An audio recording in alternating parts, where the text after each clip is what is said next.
Welcome to Why It Matters, Talks on the American Past. I'm Brian Hosmer, and on behalf of the OSU Department of History and the Edmund Lowe Library, it's my pleasure to host the second of 5 events featuring History Department scholars with books appearing this year.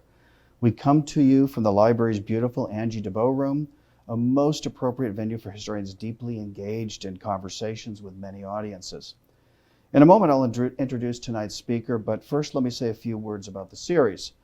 As you may know, books represent the gold standard for scholarship in the field of history. Each book represents years of work combing through dusty archives, followed by a painstaking task of organizing a thesis and presenting the research in clear and accessible prose. This series celebrates our colleagues' accomplishments. We also organize these events to communicate the importance of history, or why history matters to historians. So a second goal draws our attention to what motivates historians to undertake this kind of work and how they seek to communicate with their audiences. Why It Matters also speaks to the many ways historians engage our world and reminds us that the present inevitably shapes how we understand the past, extending even to the why certain topics capture our interest. As you'll see, each of the books in the series engages issues of contemporary interest. This series kicked off last month with a wonderful conversation with Dr. Holly Carabo. Following tonight's event, we reconvene in February, then March, then April. Please keep an eye out for announcements. All events take place on the first Thursday of each month. Before moving to the program, I want to share some gratitude. My deepest appreciation to my colleague, Dr. Sarah Griswold, Assistant Professor of History, who organized this book series and oversees its many details.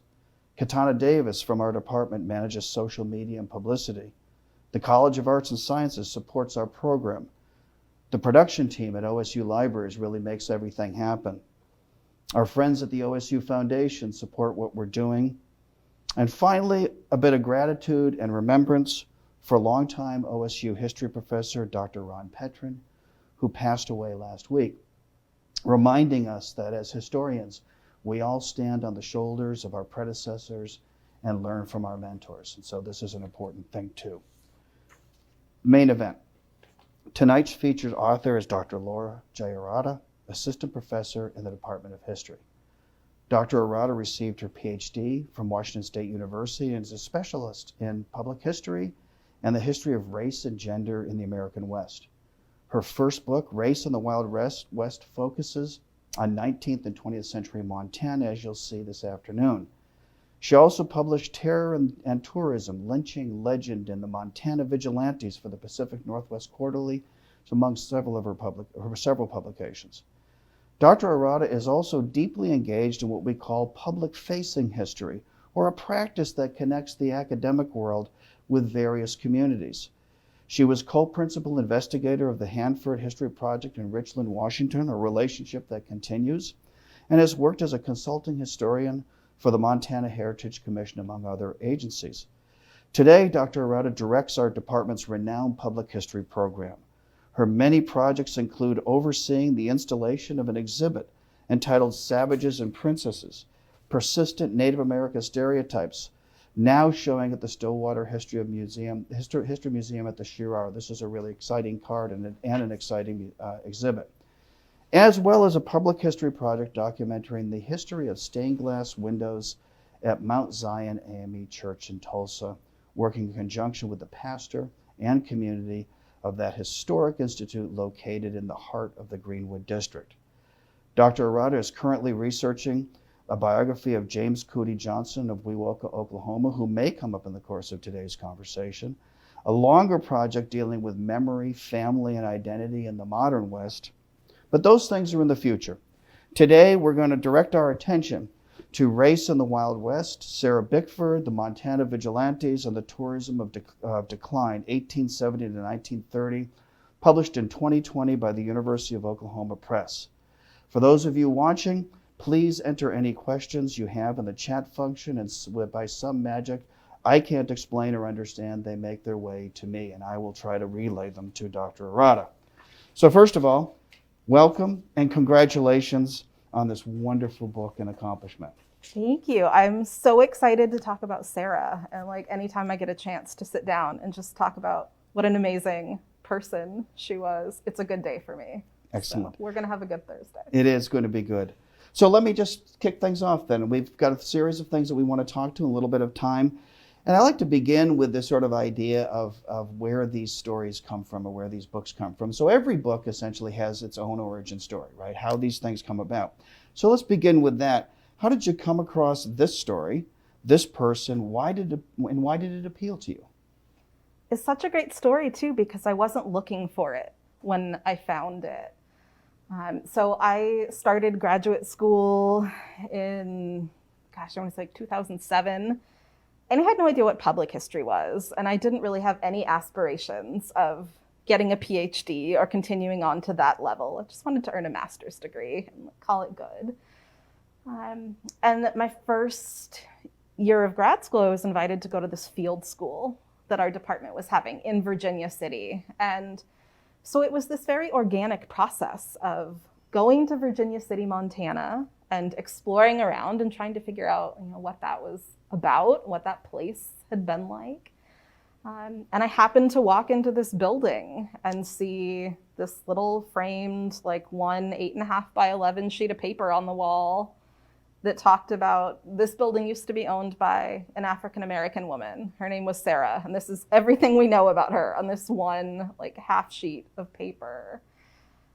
And I thought, there has to be more to that story. And initially I couldn't find it, and that ended up being part of my process too. I wrote my master's thesis on business and material culture and some of what Virginia City looked like. And I had to include Sarah in a footnote because I couldn't find enough information on her to even stretch it out into a full chapter. And so that really made me start thinking about, she deserves more than a footnote. She deserves to have her story told, and going through that process of people saying, well, I don't know, it is a great story, but I don't know how much information you're going to find. I don't know if you're going to be able to write a whole book. And it sparked that little determined stubbornness. I'm a Westerner too. I grew up in the West. And so it sparked that little let me show you. If I can find enough about her to write a whole book, I'm at least going to try. She deserves for me to try. So here we are. That draws me to the sort of second question, and sort of tell me a little bit about how one goes about researching and constructing a history of a person about whom we know so little, where the paper trail is so thin. And what's involved with that in terms of the craft of history? What did you do? Where did you look? How did you fill in the blanks? It became such an important lesson to me in being a historian. And there were a few different moments that started to sort of unlock this story. One of the first ones was I had received a grant from the National Trust for Historic Preservation to go try and figure out where she was from. Nobody even knew where she was born when we started this research journey together. And so I was in Tennessee and I was looking through manuscript copies of the census. And it turns out the census enumerator for Jonesboro, which is one of the places where I thought she might be from, had enumerated slaves into the census for 1860, which in 1860, slaves were not put on the census. Schedule 1 was free people. Schedule 2 was enslaved people. And Schedule 2 didn't name people individually. It just recorded their age and race and their worth as a person in terms of how slavery defined it. So the census taker had gone through and he recorded all of the slaves, and then someone went back in and crossed it out and wrote Schedule 2 in the margins. And I thought, what a powerful moment of someone in the past correcting what they perceived to be a mistake. And now it tells us all these things about all these people, right? And so I found Sarah on that census, and that was this enormous moment. And then the other really critical moment, when I was looking for something else, actually for that terror and tourism article that I was working on. I wasn't even looking for anything about Sarah Bickford at that point. But I stumbled across an obituary for one of her sons. And it was just this very simple note that James Leonard Brown had died and it recorded the date of his death as December 24th and how old he was. And I remember like taking a step back and just like sitting there kind of crying at the microfilm machine for a little bit as it sank in for me that not only did I have his full name for the first time, like no one knew the names of her children. That little 8.5 by 11 piece of paper that talked about Sarah Bickford's life said she had some children that died. We don't know what their names were. And so finding his full name was a moment. And then December 24th was Sarah's birthday. So finding this little very human moment of not only being able to name her son, but that he died on her birthday, and the newspaper didn't refer to any of them as being African American. So that made me start to think about, there's got to be another way into this story. And now I'm determined, right? Because we're going to talk about why it matters. It matters to be able to give someone back their name in the historical record, and to be able, to take note of just what a difficult moment in her life that must have been, and how much she deserves to have that story told and talked about. And so that was my turning point when I decided if I couldn't find a ton of sources about her directly, I would reconstruct the world around her and see what that looked like and tell her story that way. So that's how you fill in the blanks and to reconstruct the world around her with these little pieces. Those are amazing finds, though. Just to imagine, I can't imagine your feeling, right, when you discover this. Here's this person. What a great thing. So that has me wanting to talk a little bit about Sarah. So Sarah Bickford.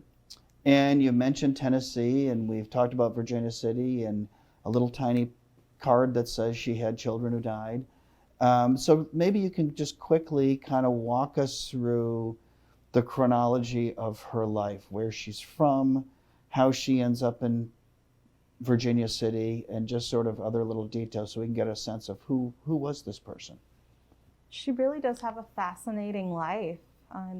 Being able to trace her to Tennessee and say, with quite a bit of certainty, this is where her story started. This is where I think she was born. I was able to go find actually the house where I think she was born and kind of retrace some of her steps. And that in and of itself is unusual for someone who was born in slavery, right? The point of slavery was to keep people really nameless and not individualized and part of a system. So to be able to have that full context of her story from birth to death, already that was significant to me.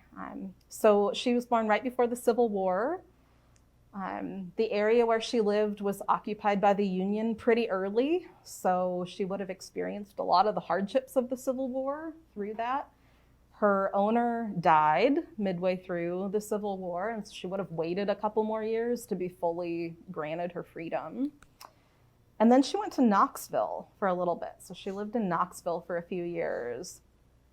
And the sense I get of her is that she was kind of working as a laundress and kind of a domestic in the home of someone who had been pretty high ranking during the Civil War in the Confederacy. And I think there's this real sense that she was tired of that she didn't want her freedom to be pretty much the same thing it had been, pretty much the same thing her life had been in slavery, where she would have been doing those same things, domestic work and cleaning and cooking.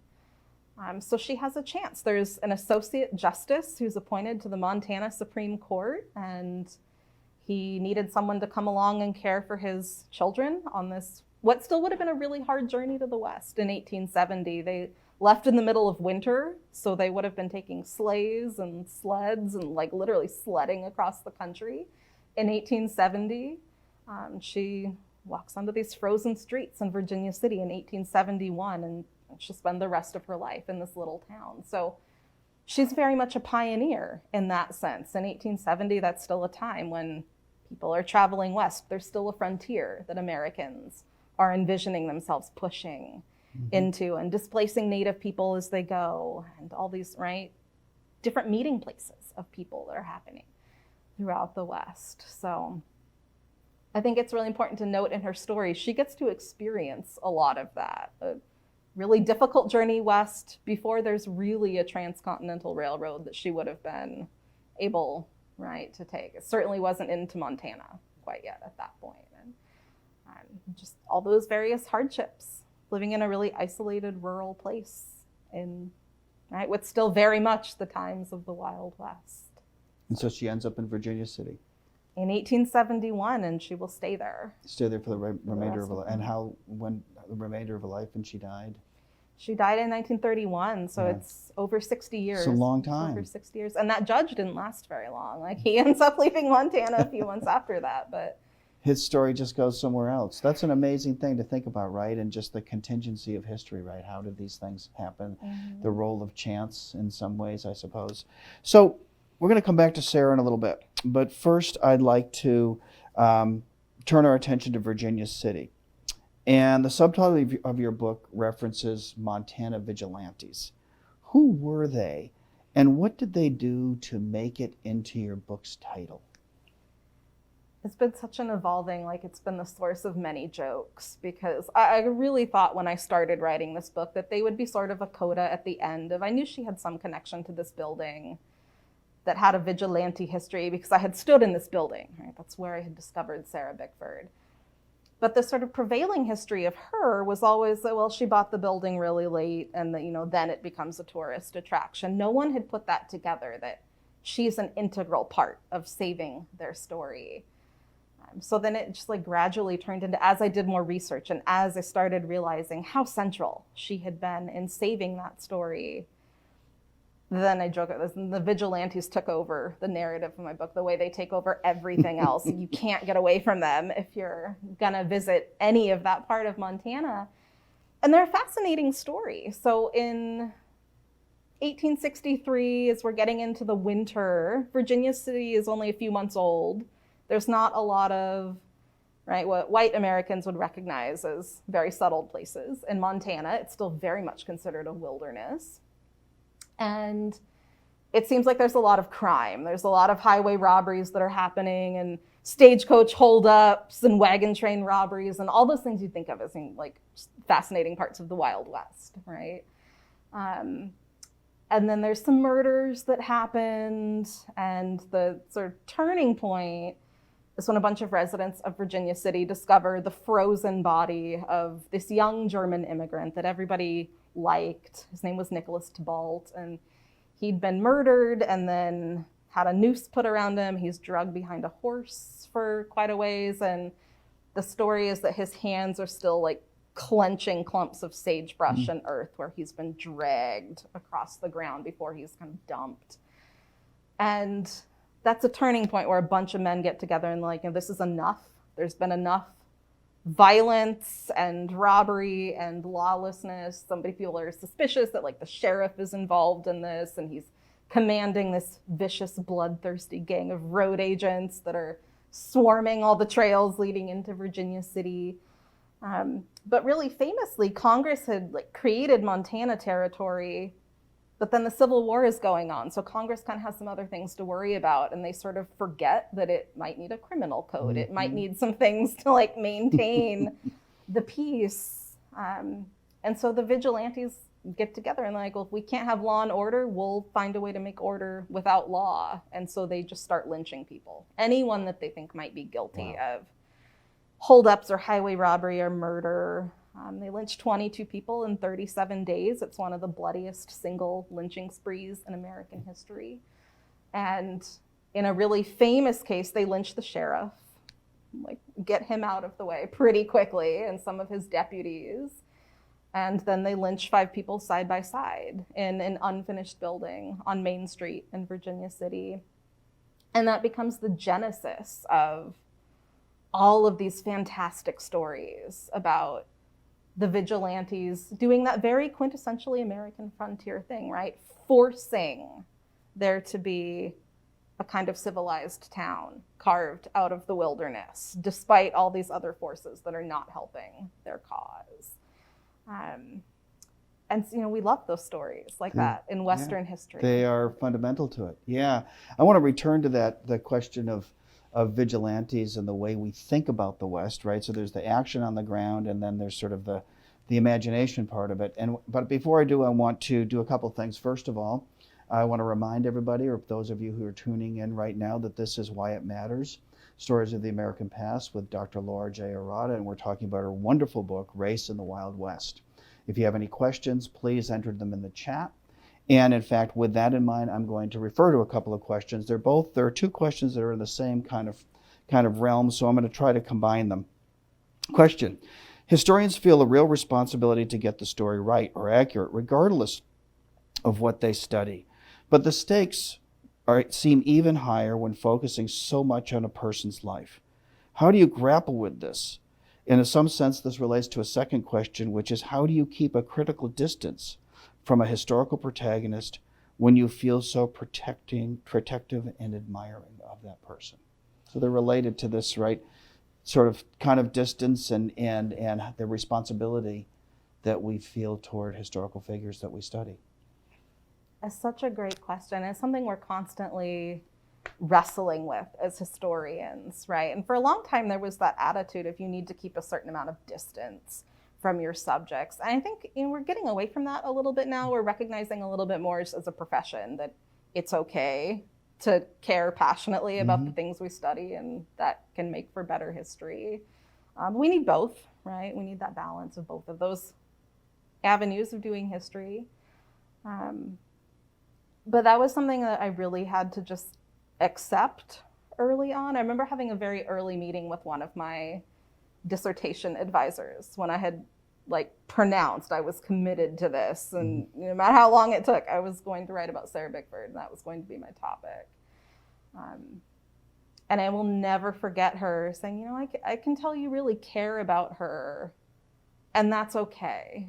It's okay to let that be part of how you approach your story. And I think especially when we're talking about an individual person who's had their life kind of overlooked in broad strokes in the bigger picture of history for a long time, it's okay for someone to come along and say, I'm going to write this story because I care. And other historians may add on to that in different ways in the future, and that's great. I'm sure there's still more things to discover about Sarah Bickford. But I think the key is always making sure you're stepping back and looking at the big picture and trying to make sure we're keeping these stories in context of what would this person have experienced, what would her life have felt like, and how do I know that? Yeah. What are my sources that tell me, right, broadly, why I can make those conclusions? I think sometimes people don't realize how much of that is what we do. We don't always have the source that says, here's exactly point for point what happened. Absolutely. But that's the whole point. We've been through the process of learning how we make those connections. Here's another question about that follows perfectly. In fact, it gets us back to the lynching part. Do you have any further information on the victims of the lynching? Were they primarily young or old? Male, white, black, immigrants? Did the vigilantes tend to focus on the others? And is this what brought Sarah into the story? That's such an important question, and I'm so glad somebody asked.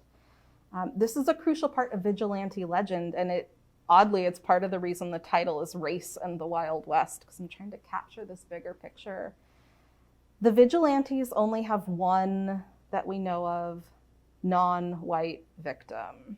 And they're only their sole non-white victim is a Mexican man named Jose Pizanthia, who's not accused of anything. He's not been accused of any crimes. He's just a Mexican person who lives in Bannock, which is the town that precedes Virginia City. And the vigilantes go to interrogate him, and he's ready. They've lynched the sheriff the day before, so he kind of knows that there's probably going to be trouble, and there's nobody left that can defend him. And so he shoots at the vigilantes out of his cabin. He kills one of them, and that enrages them that one of their own members has been killed.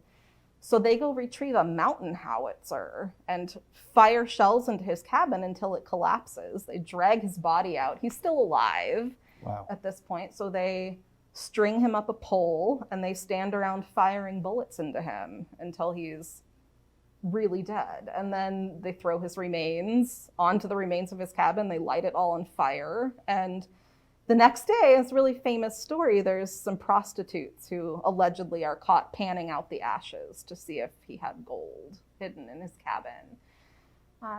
But one of the points that really made me stop as I was revisiting sources and trying to learn more about that story is they send a little boy to go get the rope to hang him, and it's a Black boy. And this is one of the only references we have to there being African-American people in Bannock. But so this becomes an important moment where race is kind of written out of the story. Like, in order for the vigilantes to become safe fodder for tourism and for people to say, oh, I feel good about going to like see remnants of this story because it's just part of the Wild West. That victim of color has to be sort of sidelined. And he's not absent. Like, people talk about him, but he's certainly not as well known. The other victims are all white. Some of them are really guilty of some really bad things. They lynched someone named Buck Stinson who had murdered the chief of the Lemhi Shoshone tribe in Bannock in the early 1860s. And they certainly lynched some other people who had committed crimes. So it becomes this really kind of mixed legacy of, you know, are they taking people out of this community who are a true danger to it, or are they just getting a little bit carried away? Which is how they explain away Jose Pazanthia. Like, well, we didn't mean to kill him, but everybody got carried away because we were mad because he killed one of our own members. And the other point where race really enters the story is at one point they're gathered together and they're debating if they're going to lynch someone. Like, they're having an actual like vote and a discussion on if they're going to lynch some people who end up getting lynched later. And there's a really famous like instance where there's a Black man who's accused of voting twice in this trial. And so you can look at that and say, okay, well, like his race is called out in that instance. Or you can look at that and say, well, there's a Black man who feels empowered to vote in this trial. And that's kind of a big deal, actually. So it's complicated. Well, it's interesting that brings us to another question that just appeared here. This is working really beautifully. And the question is this: I'm curious, what was the attitude in the late 1800s in the territory toward former slaves? Was Sarah's story an isolated one in Montana for a former slave, or were former slaves prevalent in the territory? Two sort of different poles of the same kind of question. These are amazing questions. We have like great question askers today.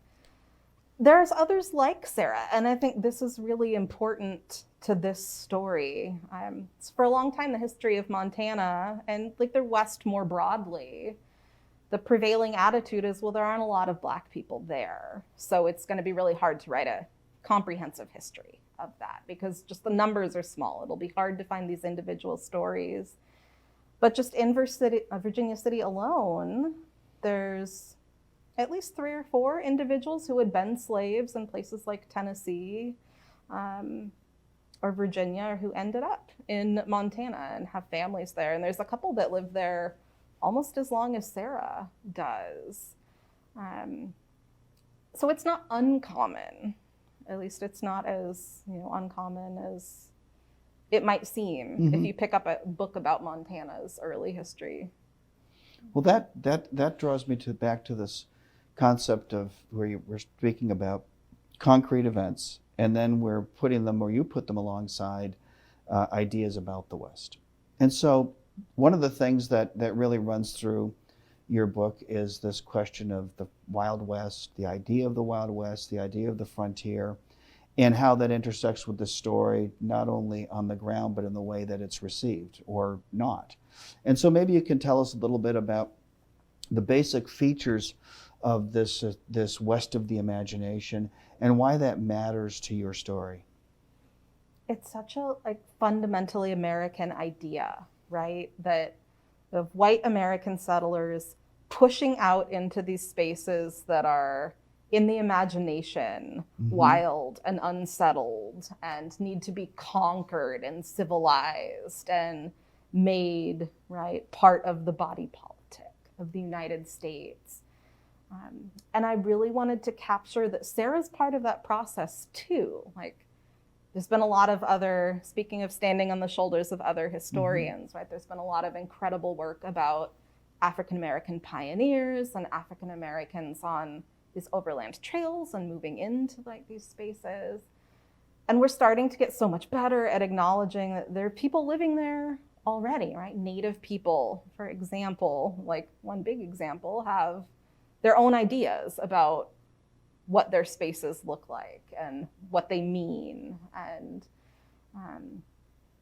I really wanted to capture that sense in this book of the West as a meeting ground and this, right, crashing together of different kinds of people who are trying to figure out how to coexist, right, in places where they're still having to create institutions and define life as they would in the places that they came from.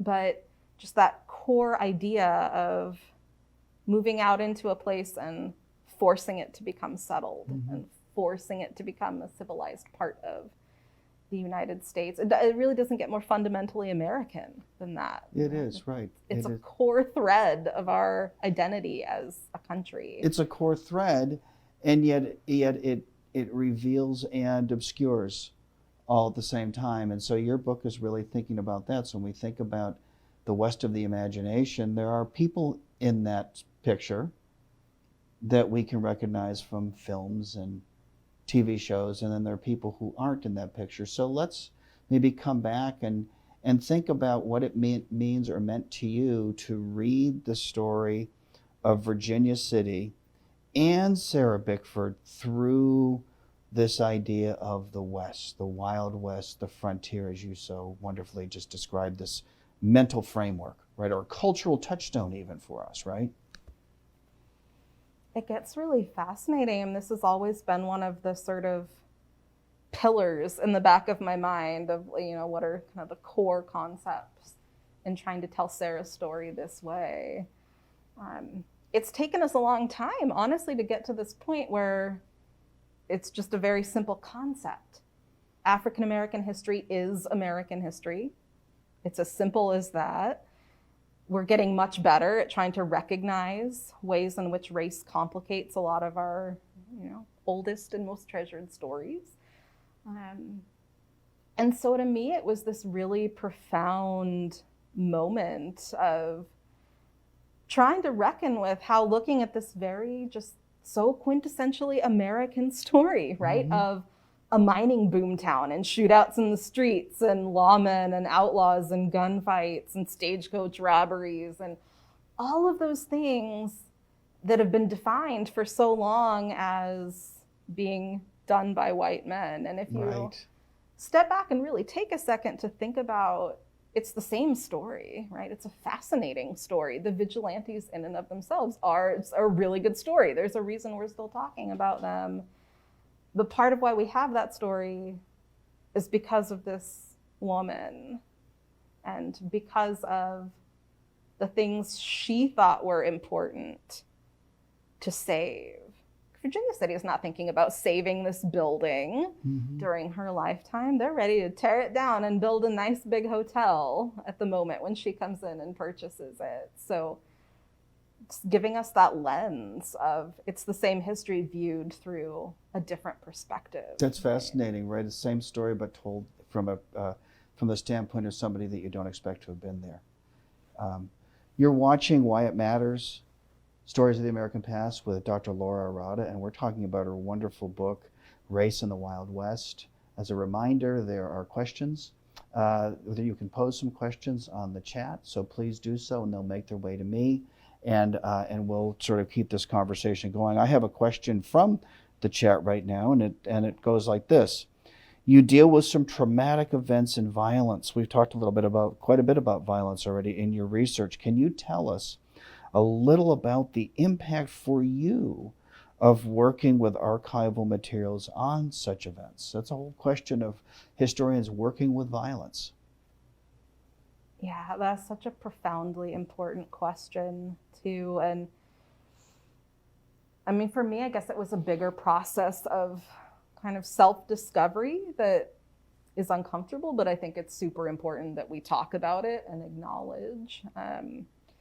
You know, I grew up in the West, and I grew up on a working ranch, and I grew up in a place that I would, you know, kind of generously describe as racially intolerant and without a lot of interaction or thought to some of these different perspectives on history. And so for me, it really became this very personal process of realizing that I needed to learn about events from different perspectives, and I needed to learn from different kinds of historical actors, what their world had looked like. And it made me start to question a lot of things. You know, growing up in that kind of environment, we watched a John Wayne movie every weekend. Like, it's just that sort of ingrained, inherent violence that you don't think about when you grow up with it, playing cowboys and Indians, right? Or just, right, those things. And it really made me start to question, you know, why is some violence safe for commemoration? Why does some violence get a monument to it and it's okay that we go there and we look at these spaces and think how cool it is that 5 people were lynched here and now I can go look at their graves on the hillside above town. And some violence is not that, right? Some violence is treated very differently. Indeed. Or covered up or not talked about because it would cast shame and blame. And the vigilantes have that element to their story too, right? People don't talk about Jose Pazanthia nearly as much as they talk about other victims. And so it's complicated. Many tears were shed in writing this story and just really trying to grapple with those questions of, you know, what does guilt mean? What does innocence mean? Who gets to make those decisions? But all of that. And what are the implications for talking directly and frankly about acts of violence in your research, right? That's a choice and a challenge for us as well. And all of that's a tragically American story too. Right. Right. And it's one of those things. I don't want to glorify the violence of the vigilantes. I tried to be, I think, reasonably critical of, you know, talking about things they did that were very clearly, right, murderous and wrong. We also can't shy away from talking about it because that, you know, is kind of giving a pass to something that really does need to be talked about. They lynched 22 people in 37 days. And the sort of pop culture history of the vigilantes has always been, well, there was 108 murders and there was all these like things that happened, something had to be done. And, you know, historians have verified 8 murders. So does 8 murders justify lynching 22 people without trial and more after that? It raises some hard questions. It sure does, as well as the other acts of violence that undoubtedly took place in that town that are not reported or not commemorated, right? We can imagine it. And that leads me to a question that one aspect of your research that I found really, really intriguing was that as you're focusing on Sarah Bickford and the fact that she's an African-American woman, when the sources show up and describe Sarah Bickford, her race is not always mentioned in those depictions, and, you know, a newspaper article or something else.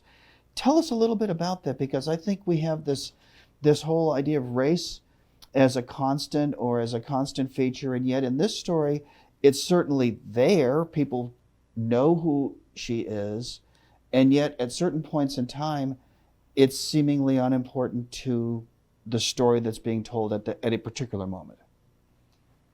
Yeah, that was one of the things I really had to wrap my brain around when I was starting to work on this story. I remember the first time like trying to explain to someone why the story was so important and why I was so compelled to write about it. And in the course of that conversation saying, you know, she's a Black woman promoting tourism at the site of a lynching. And we haven't talked about that yet. Yeah. We've talked about her as a business owner, and we've talked about her as being a former slave, and we've talked about all these other things that are part of her life that are super important and they matter. But she had to make a decision somewhere in there about what she was going to choose to do with that building. She had to choose that building. And, you know, it makes it then really necessary to ask, okay, well, why I'm sorry, I've forgotten like your entire question now because I got so excited talking about Sarah. That's incredibly important, right? I mean, and if we think about that paradox and the irony or whatever it is that how you want to describe it, of an African-American woman after the Civil War who grew up in slavery, effectively commemorating the site of a lynching, it's the kind of thing that runs around your brain, right? And it's one of these things as an historian, you're trying to really get a handle on this. What's that all about? What was going on in her mind? So that's where, you know, the question was about the fact that sometimes the sources don't mention her race at all, but that's, you know, and I think I found that kind of fascinating as well. I mean, the short answer, I went through several different like phases of how I was thinking about that as I was starting to uncover more of this story. Because when I first went looking for her, I was expecting to find her identified as a Black person. Right. That's what all of my historical training had taught me I should look for, was, you know, to expect if there are African-American people, they will be identified as such because their community kind of wants to keep tabs, right, on who of color is in their community.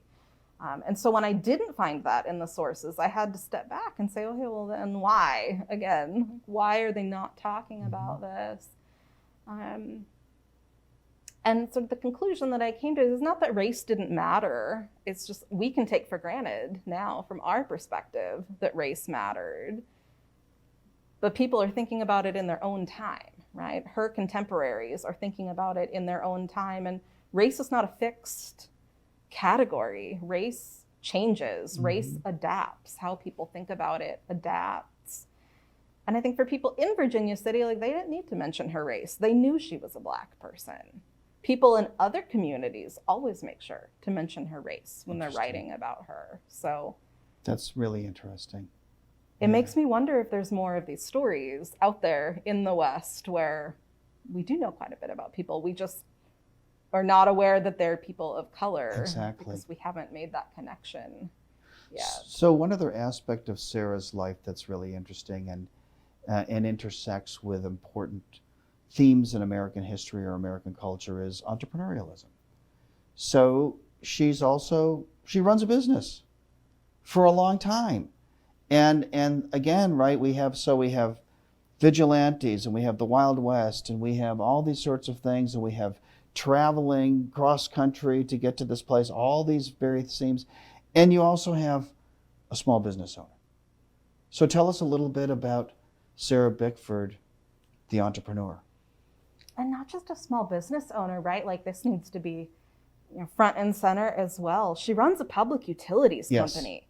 She's the first Black female public utilities owner that I've been able to find, certainly in the United States.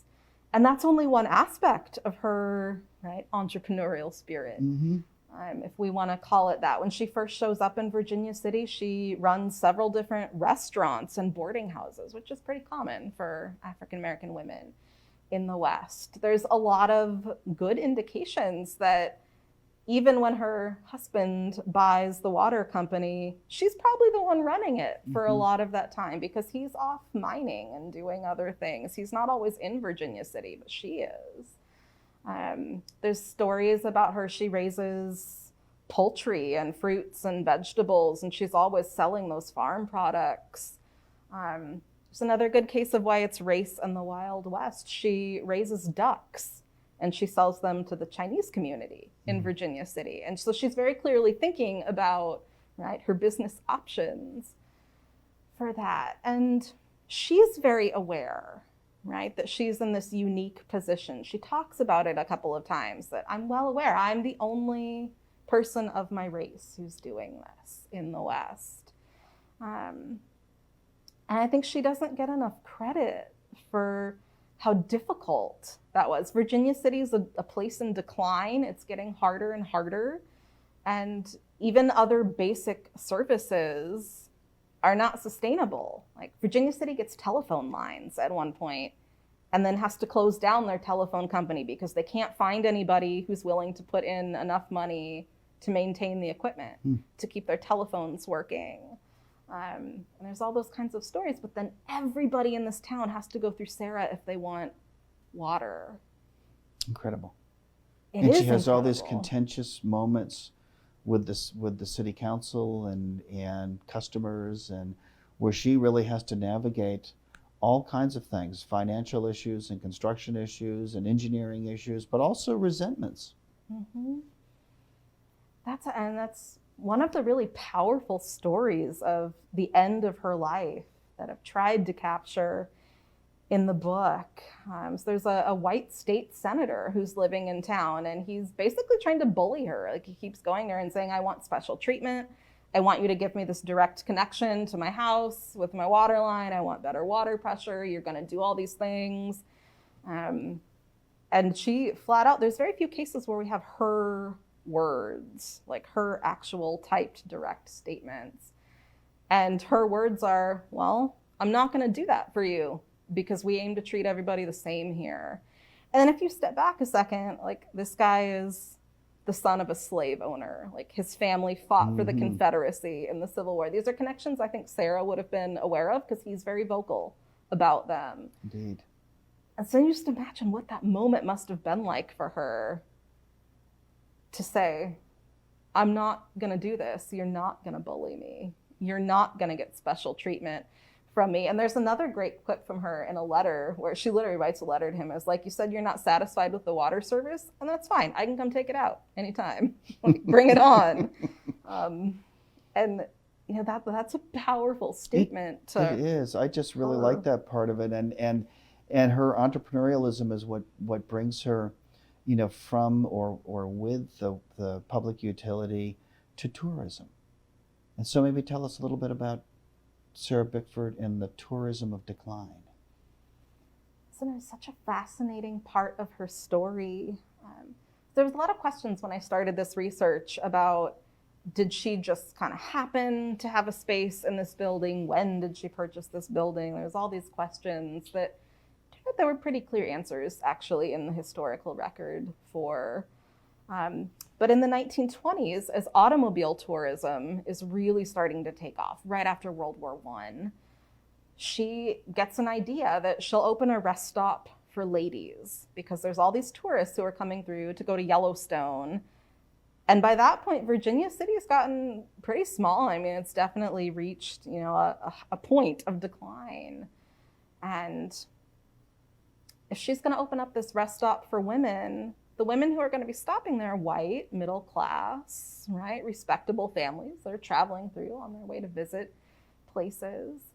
And I had this one little moment that jumped out in the historical record, where Mary Pickford, the famous, right, silent film actress, travels through Virginia City, and she spends a day seeing all the sights in Virginia City. And there's a little tiny note in the newspaper that she stopped and saw the Hangman's Building.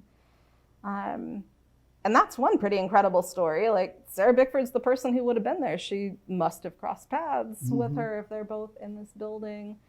But that same day, Sarah's son has some car trouble on his way back from Yellowstone, and that receives a whole bunch more newspaper coverage. Like, the fact that he had car trouble is a really big story in Virginia City. And so then you really start to think about, okay, well, how is this community viewing its own residents and visitors and outsiders?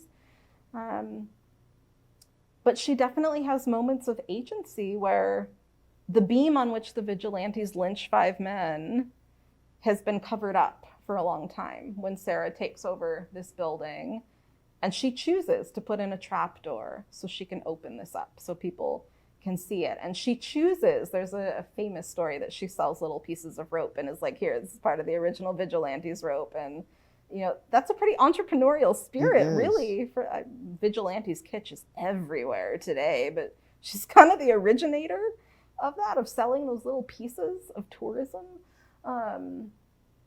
And she's the one who comes out and has signage put on the building that demarcates as, this is the Hangman's Building, which is what it's still called today. It's never called that until she takes over. And fantastic. She opens this up. So she really is an entrepreneur in that way. Like, she's anticipating that people will come and pay her to see this space, and that people would be interested in coming to see this space and marking it, making it accessible is part of that. And she's part of marketing the Wild West. It's mind-blowing. Right, in that whole realm, and in a town that's got nothing else and declining. So we're about 10 minutes before the end, and so I want to remind everybody out there that you're watching Why It Matters with Dr. Laura Arata, and we're talking about her fantastic book, Race in the Wild West. If you have any questions, please put them in the chat, and we'll try to get to them. And I'm going to do just that right now. So I have a question that is a little bit, ask you to extrapolate a little bit and talk about maybe a little bit about the here and now. And we talked at the beginning that these are stories of contemporary interest and importance. And this one goes this way. I'm wondering what Dr. Arata thinks about tourism and anti-racism, specifically what kinds of tourism practices or even tourist destinations are especially productive for the goals of anti-racism.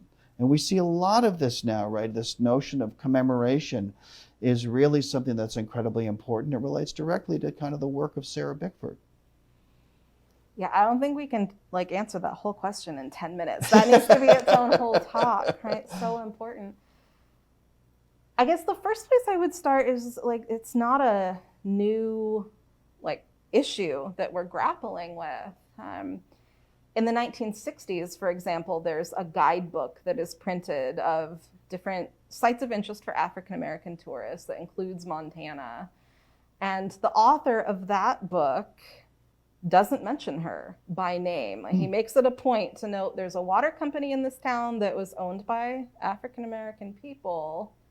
And now let's talk about the Vigilantes. And he doesn't make that connection that he notes that it's a site that's owned by African-Americans and doesn't draw that connection that it's a Black woman who saved this place. So for me, it goes back to that original question of how do we honor and make sure we're centering that very simple premise that African-American history is American history, and these most American of stories, if we really start to dig into them, have elements of race and people of color who are shaping them actively as they're happening. And for all of these various reasons, right, that doesn't get remembered.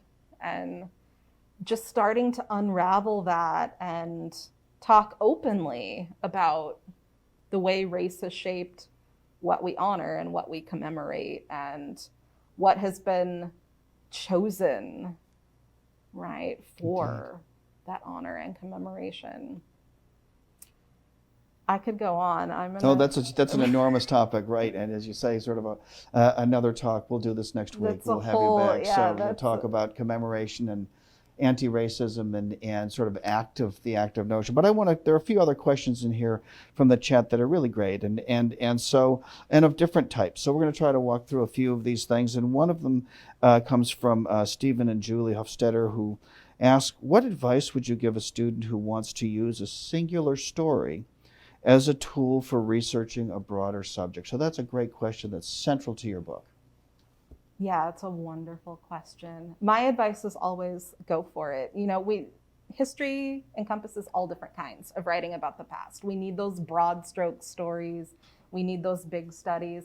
This one actually gets very personal for me because when I started researching Sarah Bickford, I had a lot of people with good intentions say, well, I don't think you're going to find enough to write a whole dissertation on that. So either broaden out and write the story of race in rural Montana or race in the rural West, or find a way to broaden out what you're talking about, or write an article about Sarah and then move on and do something else. And even as the book was going through editing, there were a lot of meaningful and well-intentioned conversations about centering the story on her. And I finally had to reach that point where I said, this is the story I want to tell. This is not, a broad stroke study of race theory or race formation or all these other really important things that need to be written about and talked about. But that isn't this book. This book is about telling Sarah's story. And it's okay to want to honor those very personal, individual moments in history. So my advice to students is always, you find that story and it's compelling to you, and Great advice. always be sure you're putting it in context, right? The context that our people live in matters, but their individual lives matter too. Indeed. And the lives of historians matter in a way. And so a question here is, what made you interested in becoming an historian? Why does history matter to you? Oh, man. Our questions are on fire today. I mean, and this is one of those points. I'll try not to get emotional, right? But the reason I ever earned a PhD in history is because I felt so compelled I needed to write about Sarah's story. I knew I could not do her story justice if I wasn't, right, going to commit fully. So I feel this very intense, right, responsibility and a duty to honor that I know my life is different because I discovered Sarah's story and because I wanted to write about it. And my life would be, very different in a lot of ways if it were not for that. So we talk a lot in this profession about doing it because you love it and doing it for the right reasons. Like that could be another whole why it matters talk. But when you find the things you care about, people say this to me all the time, like, you get really emotional when you're talking about her. Well, yeah, because she deserves it, quite frankly. So I don't know if that even answered the question. There's so much there. It's a hard question to answer in some ways, right? Yeah, but I think that's a wonderful answer. Couple of other things. So one question was, how long did it take you to write the book? Oh, man. So I first discovered Sarah's story in that little snippet in the summer of 2007. So she's been with me since then. And I think sometimes people don't realize what a slow process it can be when you're trying to suss these stories out of little bits and pieces of information and figure out how to work them all together. So yeah, It's a good long time. A long time. You've lived with her for a while. I truly do, and that's not just Sarah, but the more we work with stories, you kind of get to know a community that your characters are living in, and you do come to think of them as these are real people who had real lives, and that's a powerful force of being a historian in and of itself, right? Just that very human empathy and understanding. I'm going to talk about why history matters. Exactly, right there. It teaches us empathy for other people. Indeed it does. Other perspectives. I think that's right, yeah. Crucial. So with the time remaining, I want to talk a little bit about maybe a couple things. One question and one thing I raised at the beginning, and they're both of a piece. And they have to do with where you're going. I mean, there are two different projects you're working on. So the first one I want to ask you about is James Cooney Johnson. And so how did he come to your attention? So many connections there. So Sarah has 4 children who live. Her story gets much happier in the second part of her life. And so we'll honor that for a second because she has a really rough first several decades of her life. But one of her daughters ends up living in Wewoka, Oklahoma, which is not too far from where we are now. And she's kind of a lead secretary for James Cooney Johnson, who's an Afro Creek lawyer. He's an interpreter for the Seminole tribe. And he's a really early outspoken critic of Jim Crow laws in Oklahoma and an advocate for African Americans in Oklahoma. And that's always been kind of a fascinating twist to me. Like, what are the odds that I would end up living in this specific location so close to where this history happened? And so it's another one of those cases where I'm kind of shocked that there isn't more out there about James Cooney Johnson. He's a fascinating person in his own right. And there's just so much more to that story that needs to be told. And of course, working with It's Vernon, and I have to correct you from earlier. It's Vernon I'm AME sorry. Church. Yes, thank you. Reverend Turner might be watching, so we'll make sure we get that detail right. But certainly Sarah and her children would have been aware of things like the Tulsa Race Massacre, and they would have been very conscious of developments in the country regarding race and racism. So in a way, I feel like it's just Sarah being like, there's a little more to that story. Go find my daughters and make sure you've talked about what happened to them. So I'm going to do my best. In about 10 years, when I finish that book, we can have this talk Exactly. again. Exactly. And so a last question had to do with the family history. And you're exploring a different kind of topic and a different story. So maybe we can end with that. Oh, man.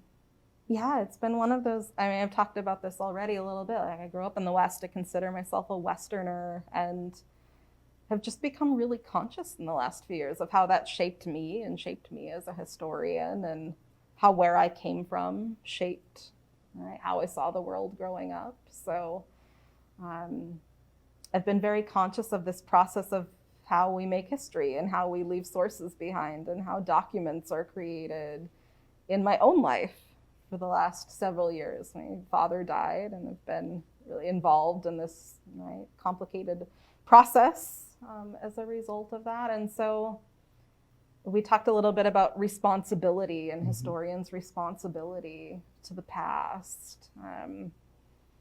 That was, kind of a powerful and again, a little bit uncomfortable moment of realizing like my own story has something to say about all these different conversations, why history matters, and why it matters that we talk about those uncomfortable places where we realized we had a lot to learn about the broader world around us. So that will be coming up, but I don't want to distract from Sarah. Today is all about her. All about Sarah.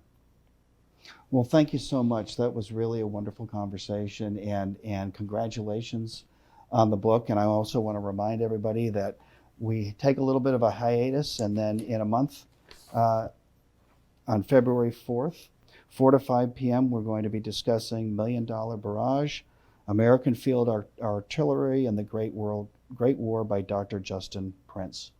So I hope to see you all then. And in the meantime, thank you for joining us, and thank you again. Thank you.